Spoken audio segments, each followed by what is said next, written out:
आप देख रहे हैं BM न्यूज, जनता की आवाज हमारी पहचान।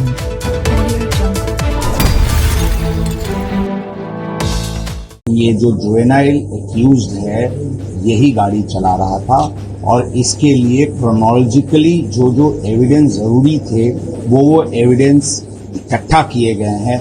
उदाहरण के तौर पे जब वो घर से निकला था उसके घर के सिक्योरिटी गार्ड के पास की जो रजिस्टर है उसमें पहली एंट्री है कि ये लड़का, ये आरोपी ये गाड़ी लेके निकला है। इस प्रकार के सीसीटीवी फुटेजेस और अलग अलग एविडेंस, टेक्निकल एविडेंस के तौर पे हमारी निश्चित हुई है कि ये गाड़ी ये जुवेनाइल एक्यूज चला रहा था। इसके साथ साथ आई विटनेसेस की स्टेटमेंट भी हमारे पास है जो टेक्निकल एविडेंस को कोरोबोरेट करती है।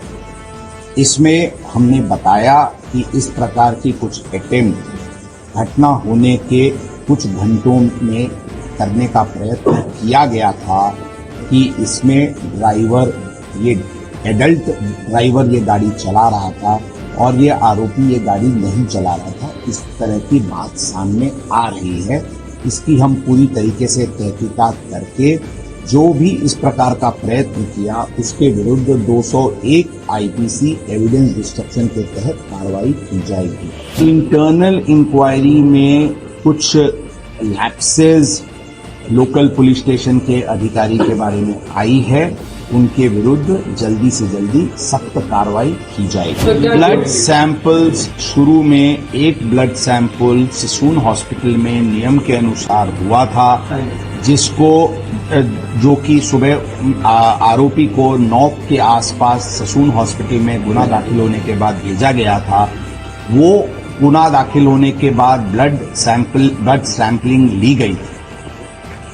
इसमें चूंकि ये सेंसिटिव केस था, as a matter of abundant precaution blood sample बदली तो नहीं गई।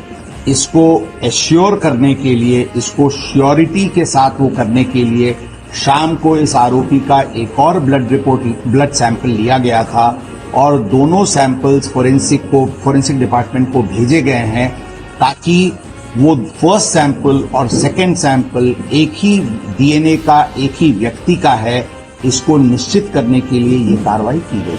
जरूर जो भी ब्लड की सैंपल जो रिपोर्ट के लिए भेजी गई है उसमें अल्कोहल, ड्रग्स या और भी कोई बैंड सब्सटेंसेस का यूज हुआ है या नहीं, ये सभी बात सामने आ सकती है। 8 बजे